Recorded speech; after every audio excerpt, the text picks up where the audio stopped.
Et bonjour à toutes et à tous, j'espère que vous allez bien. Bienvenue dans cette toute nouvelle vidéo. Aujourd'hui on se retrouve à bord d'une prototype LMP2 sur Le Mans Ultimate pour une petite course d'une vingtaine de minutes sur le circuit du Paul Ricard avec des LMP2 et des proto LMP3. Voilà, je suis en mode replay parce que je n'ai pas l'enregistrement lors de la course parce que je ne savais pas que cette course allait être intéressante voilà, à vous montrer, puisque vous allez voir, c'était l'exemple parfait.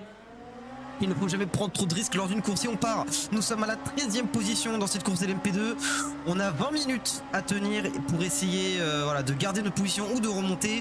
Et on va déjà essayer d'attaquer le premier virage, alors que vous voyez sur le côté, ça part en cacahuète, ça part de tous les côtés et ça se sort partout. Et attention, là, l'une des voitures qui a essayé de revenir sur la piste a failli nous toucher. Mais on a gagné pas mal de positions puisqu'on se retrouve 7e, alors qu'une P2 est revenue sur la piste et nous a laissé passer. On est passé 7e, donc on a gagné 6 positions en même pas un tour pour le moment. Et on va faire attention parce que les pneus sont froids. Avec la fin du 3e secteur dans le tour de formation, on a des pneus vachement froids quand même, il faut le dire. Même s'il y a la chauffe des pneus qui s'est un petit peu améliorée depuis les dernières mises à jour dans le Mans Ultimate, il faut quand même faire attention sur la chauffe des pneus. Et on est derrière Rick devant avec cette proto P2, donc on va essayer de au moins garder l'aspiration, alors que devant ça bloque et ça freine plutôt fort. Et on est même à deux de front encore devant. Et ça va peut-être être intéressant pour nous, on va peut-être pouvoir en profiter. Mais en faisant attention quand même, ça serait bête de pouvoir se sortir alors qu'on n'a même pas fait un tour.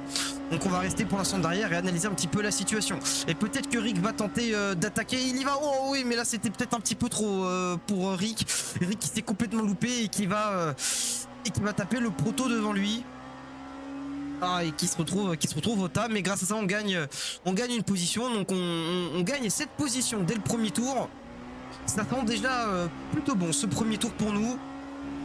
Et devant ça crée déjà du gap hein. Il faut savoir que devant ça va un petit peu vite.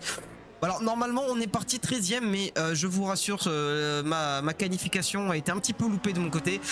J'ai un petit peu foiré mon tour de qualif, ce qui fait qu'on est parti loin, qu'on n'aurait peut-être pas dû partir aussi loin, mais en tout cas ça nous permet d'avoir une sacrée remontée à faire. Et on va essayer de continuer, voilà, de rester au contact avec les protos devant, tout en faisant attention avec les pneus. Mais là normalement il devrait être bien chaud hein. Ne prenez pas en compte la petite indication des pneus en bas.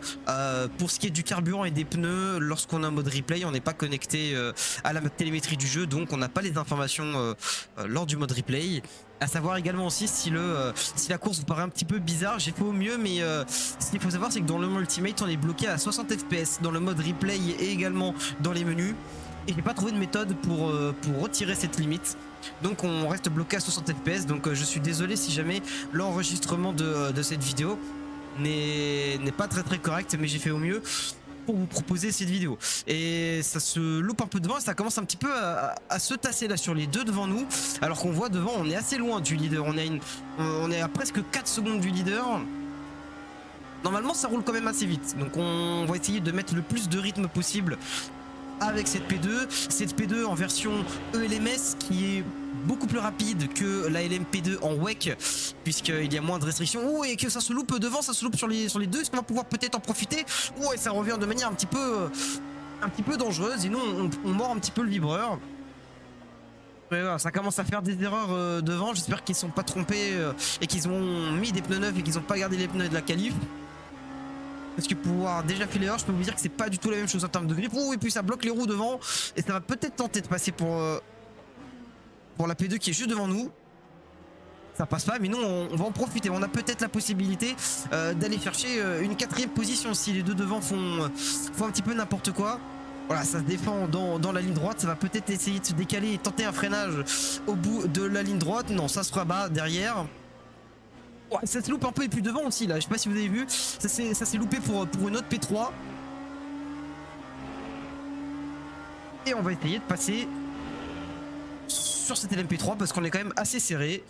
Oh, et puis ça s'attaque aussi devant là avec les deux protos encore devant. Oh, il y a moyen qu'on soit tous dans un petit paquet, mais ça profite au leader qui fait beaucoup d'écart. Oh, puis ils sont en deux de front dans l'entame de la ligne droite. et ça va pouvoir nous faire un petit peu recoller avec, avec les deux devant. Et là on est plutôt bien sorti, on est plutôt proche à l'aspiration. Est-ce qu'on va tenter de se décaler? Et oui, on va tenter de se décaler, on va tenter de se décaler pour voilà, être un petit peu intimidant, montrer qu'on est là. Mais on va pas forcer, on va essayer de soigner la sortie parce que c'est ce qui est important. Même si on perd un petit peu de temps parce qu'on a l'impression d'être un peu plus rapide hein, que ce qu'il y a devant nous. Mais il faut faire attention parce qu'avec ces voitures quand même assez larges, on voit pas forcément la vision qu'il y a derrière. Donc attention, parce que s'il se passe quelque chose, on peut potentiellement ne pas le voir. Et là on va essayer de bien faire. Ouh, ça touche un peu le livreur. Ouh, ça perd la voiture, ça déstabilise hein, pour la P2 devant nous. Et donc on se jette à l'intérieur dans un petit trou de souris et on prend cette 5ème position. Attention, ça va peut-être essayer de nous rattaquer, donc on va bien défendre l'intérieur, quitte à voilà, avoir un peu moins de sortie, de vitesse dans la sortie de virage. Et puis derrière c'est un petit peu loupé. Donc on a réussi à récupérer cette 5ème position et pas mal pour j'ai envie de vous dire pour voilà, pour cette course. Pour le moment, de la 13ème position à la 5ème position, c'est presque 10 positions de récupérer. Mais c'est pas fini parce que devant on a le 4ème, 3ème et second de la course qui sont en train de se battre. Le P1 leader commence vraiment à faire du câble. Il est à presque 5 secondes d'avance. Ça va être compliqué d'aller le chercher, surtout si on se bat avec les gens devant nous. Mais peut-être qu'un podium est envisageable. Et oui, alors ce qu'il faut savoir, c'est que la voiture devant, j'ai l'impression des petits soucis de connexion parce que c'est pas la première fois que je la vois voilà, avoir des petits bugs de ce genre. Et ça aussi, il va falloir faire attention. Et puis ça se loupe devant. Et puis là, ça perd d'être un bug cette fois. Donc on va en profiter. Et voilà, et on passe sur Blower pour la 4ème position. On se retrouve maintenant 4ème.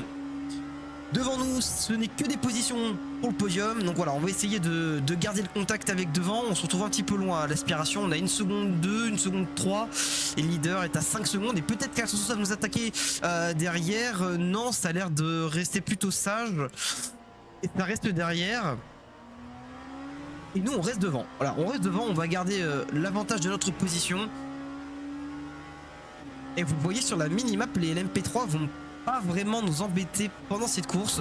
Du moins ça ne devrait pas trop être le cas. En tout cas, peut-être jusqu'au voilà, jusqu'au top 13, top 12 de la catégorie LMP3. Mais pas plus haut, en tout cas, pour ces LMP3. Et on va essayer de recoller un maximum. Et d'ailleurs, pendant qu'il y a un petit peu de blanc sur la course, hein, parce que forcément ça arrive pendant les courses, n'hésitez pas à me dire dans les commentaires si vous aimez ce genre de voilà, de vidéo où je vous présente des courses un petit peu sympas, enfin que j'ai trouvé sympa de vous présenter, qui sont intéressantes dans le pilotage ou dans ce qui se passe également en piste en termes de fait de course. Voilà, c'était une petite idée que j'avais voilà, en réserve depuis un petit moment. Et je me suis dit que ça pourrait être sympa, voilà, d'essayer. Alors que devant, ça a fait une sacrée erreur dans le dernier virage et on est revenu à moins d'1 seconde de Bessner devant nous. Voilà, peut-être le signe d'un petit relâchement de la part de la LMP2 devant nous. Voilà, et on fait attention au track limit. Parce qu'il faudrait pas qu'on prenne de track limit, ça serait embêtant. Parce que pour l'instant, on ne prend toujours aucun avertissement.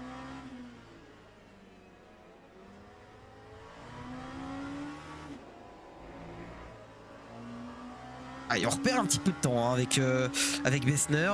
Ils sont rapides devant, il n'y a pas à dire. Hein. Le leader est presque à 6 secondes. Le leader va très très vite là. Nemec en première position, il va vraiment très très vite. Et les deux devant nous vont également très très vite. Par contre, derrière pour Blower qui est 5ème, j'ai l'impression qu'on a un peu plus de rythme que lui. Donc peut-être envisager un top 4 à assurer. Ça peut être intéressant parce que le but, voilà, si on veut quand même valider un bon résultat, ce serait déjà d'aller au bout sans avoir de problème. Ce serait déjà l'objectif, mais pour l'instant on est un petit peu dans un creux de course, on va dire, hein, devant. Ouh, alors qu'il y a de la fumée devant et ça m'a l'air d'être le leader, mais oui, mais c'est le leader et c'est Nemec qui s'est complètement sorti. Alors là, c'est quand même assez surprenant de sortir et de se retrouver là-bas, dans le mur. Ça veut dire qu'il y avait vraiment une vitesse et peut-être très certainement un blocage de roue vraiment très très fort. Parce qu'on se retrouve 3ème, on se retrouve sur le podium avec cette erreur du leader, ça c'est terrible. Et on se retrouve potentiellement à pouvoir aller jouer une 2ème position. Parce que devant nous on est à moins de 2 secondes. Voilà, même si j'ai l'impression d'avoir quand même moins de rythme que que la LMP2 qui est deuxième là, qui est devant nous, et le leader est à 3 secondes. Peut-être que si jamais les deux se fricotent, peut-être qu'on pourrait on pourra en profiter. Mais pour l'instant on va essayer de garder et pendant que j'en parle, regardez, au moment où j'en parle, et c'est Bessner qui perd l'arrière de la proto et qui se retrouve dans le décor, et on se retrouve à la deuxième position sur la deuxième marche du podium, alors qu'on est parti 13e, je vous le rappelle. C'est assez impressionnant ce qu'on peut gagner quand on ne fait pas d'erreur dans ce genre de course, qui ne font que 20 minutes, hein, qui est vraiment très très court en termes de course, hein. C'est vraiment des courses vraiment très typées sprint. Et vous voyez que ne pas faire d'erreur, c'est déjà vous assurer d'un potentiel bon résultat. On n'est peut-être pas les plus rapides, mais on a l'air d'être les plus constants. Et ça, c'est très intéressant pour nous, pour la fin de la course, parce que voilà, si jamais on souhaite potentiellement, voilà, espérer un podium, si Blower derrière nous rattrape pas et qu'on n'ait pas de soucis, on devrait pouvoir aller au bout de cette manière sans trop de soucis.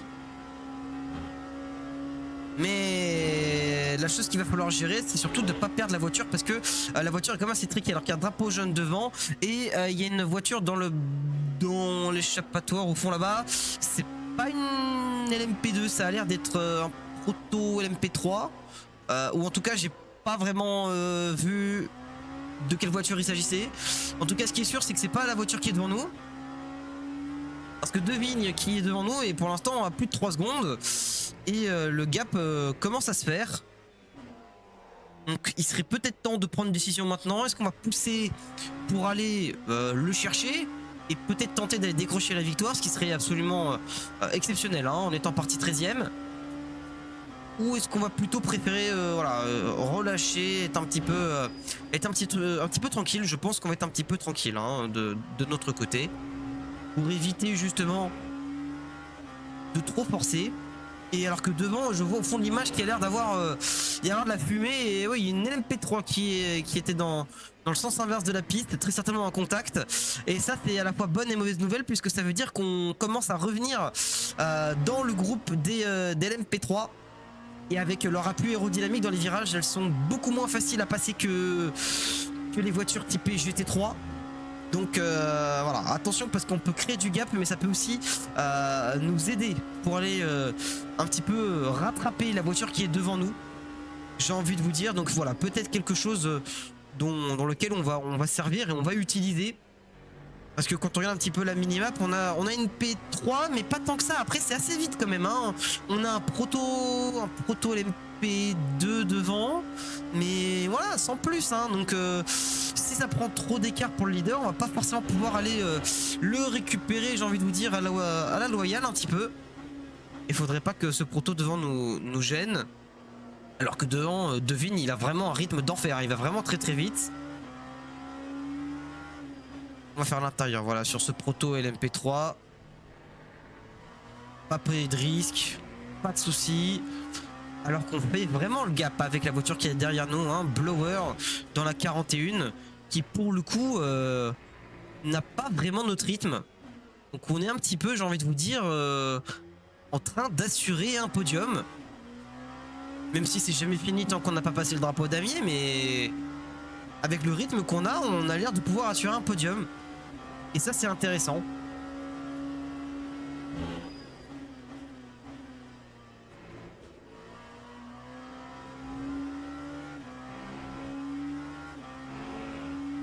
Vu qu'on est dans un petit moment blanc, je vais vous laisser apprécier ce tour en full caméra embarquée. Donc n'hésitez pas à monter le volume sur votre appareil et à profiter de ce superbe son de ce proto LMP2.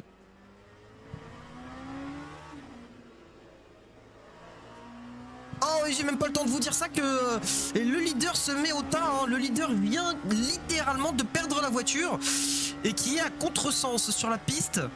Et alors là, ça change beaucoup de choses, parce qu'on se retrouve premier maintenant, de la 13e position à la première position en seulement 20 minutes et sans faire d'erreur. On est remonté pour l'instant jusqu'à la place de leader. Alors la course n'est pas encore finie, et alors là qu'on fait une erreur, je pense que c'est toute l'adrénaline qui est montée d'un coup, la petite erreur du passage au neutre. Mais en tout cas, on se retrouve dans la place de leader. Et Devigne ne se retrouve que 3e. Très très loin de nous. Et on a Blower qui est un petit peu entre nous deux si jamais il le rattrape pour faire un petit peu le mur. Donc on est dans une très bonne position pour aller décrocher la première place, hein. Je vous l'avoue que je n'y croyais pas vraiment qu'on allait se retrouver dans cette position. En partant 13e, voilà, et en perdant pas mal de temps avec des protos un peu moins rapides que nous, qui nous bloquaient un peu devant, et puis surtout le crash au premier virage du premier tour qui nous a fait perdre vraiment du temps sur le leader.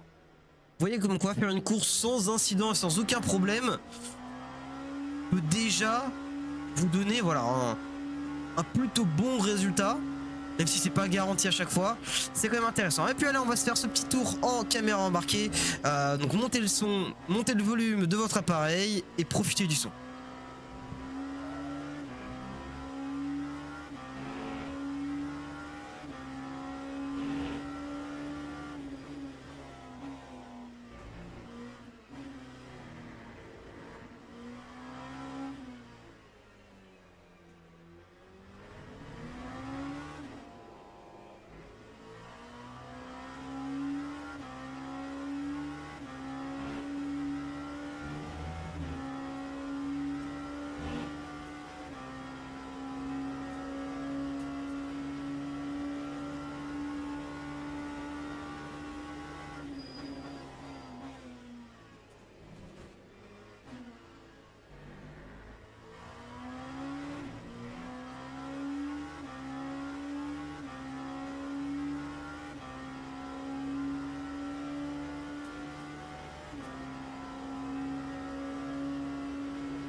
Quel soin exceptionnel ce proto LMP2. Oh, alors là, oh, attention à pas faire non plus une erreur bête, parce que là on est monté sur le vibreur de manière un petit peu trop énervée. Attention à pas commettre d'erreur. Là on est une plutôt bonne position et puis on fait le gap, hein, sur Blower. Donc voilà, on a toujours un bon petit panier d'avance, mais attention à pas faire non plus d'erreur bête. Ce serait dommage de gâcher une aussi belle course. Mais quel bonheur! Quel bonheur ce proto LMP2 à piloter, cette version ELMS en tout cas, avec beaucoup plus de performance. C'est vraiment une super voiture à piloter. Si jamais vous la pilotez pas vraiment dans le jeu, je vous invite vraiment à prendre le temps de bien la comprendre, voilà, de bien la régler. Et je peux vous assurer que vous allez vous éclater. D'ailleurs, n'hésitez pas à me dire dans les commentaires quel type de voiture, quelle catégorie de voiture et quel modèle vous avez l'habitude de rouler dans Le Mans Ultimate, mais également voilà, dans d'autres simulations. Ça peut être très intéressant aussi de savoir ce que vous aimez rouler, si vous préférez voilà, plutôt rouler sur des voitures avec de l'ABS Traction Control comme le GT, ou des voitures avec un petit peu moins d'aide comme les protos, voilà, par exemple dans le jeu. Si jamais vous ne jouez pas Le Mans Ultimate, n'hésitez pas à me dire le type de catégorie que vous préférez rouler sur les autres jeux de simulation. Attention, le drapeau jaune, on le voit, drapeau jaune devant nous. On a une voiture qui est arrêtée. On a l'LMP2 qui est arrêté. Peut-être un souci. Alors, ça m'étonnerait qu'il n'y ait plus d'essence quand même. Ce serait assez étrange de ne pas avoir prévu auto d'essence, même si on arrive à la fin de la course. Donc c'est peut-être un autre problème, voilà, pour cette LMP2. Et pour l'instant, aucun souci, aucun track limite, aucun point d'incident. On est vraiment en train de faire une course presque parfaite, j'ai envie de dire, avec plus de 5 secondes d'avance sur Blower et De Vigne qui est encore plus loin que tout à l'heure puisqu'il est à 7 secondes. On est vraiment sur un un très bon nuage pour aller essayer d'assurer cette victoire. Bon, attention quand même à pas trop mordir sur les vireurs parce qu'on peut choper des petits points de pénalité très très vite, et puis c'est souvent assez embêtant, voilà, de s'en prendre qu'on fait une course aussi aussi sympa. Ou attention sur les freins aussi, on ferait peut-être un poil tard. Et attention parce que devant, vous le voyez, il y a un sacré paquet de proto LMP3. Il est vrai que je pensais pas qu'on allait en voir autant, mais j'en vois beaucoup hein, de proto LMP3. Il y en a peut-être au moins 4 ou 5, voire peut-être même plus. Alors attention, parce qu'on arrive à la fin de la course, mais quand même, si jamais il y en a un qui part en tête à queue et qu'on n'arrive pas un petit peu voilà, à prévoir l'incident, on va se retrouver dans la mouise. Mais voilà, en tout cas, une super belle course de notre part. On évite tous les problèmes, tous les soucis. Vous voyez qu'on y va très doucement pour voilà ce petit dernier virage, et on va passer tranquillement la ligne d'arrivée en vainqueur. Et voilà, puis on va faire attention parce que les LMP3 sont encore en train de faire la course, vu qu'on vient de franchir la ligne d'arrivée. Mais en tout cas, on vient de passer la ligne, on remporte cette course, voilà, avec pas mal de secondes d'avance sur Blower le deuxième et Devigne troisième. C'était sympa cette petite course quand même s'il y a eu pas mal de petits moments blancs à partir du moment où on est passé en tête. Voyez à quel point ne pas faire d'erreur lors d'une course, peu importe sa durée, est très important, et que la constance est vraiment très importante, presque plus importante que la vitesse. Si vous roulez une seconde plus vite au tour que n'importe qui, mais qu'au bout de 3 tours vous vous mettez dans le mur, pas grand chose. Et on a évité tous ces soucis, on n'a fait aucune erreur, aucun track limite, et donc une belle victoire bien méritée. C'est la fin de cette vidéo, j'espère qu'elle vous a plu. Si elle vous a plu, n'hésitez pas à me le dire dans les commentaires. Il est fort probable que je fasse d'autres vidéos voilà, dans le même genre et dans le même style dans les prochaines semaines et dans les prochains mois. Ce n'est pas la dernière vidéo de 2025, une ou deux vidéos est prévue voilà, avant la fin 2025 et le début 2026. Mais voilà, j'espère que le contenu vous a plu. N'hésitez pas à me follow sur tous mes réseaux sociaux, notamment Instagram, parce que c'est là où je suis entre guillemets le plus actif sur toutes les news de la chaîne Twitch, la chaîne YouTube et de tous les réseaux. Et on se retrouve dans une prochaine vidéo. Ciao ciao.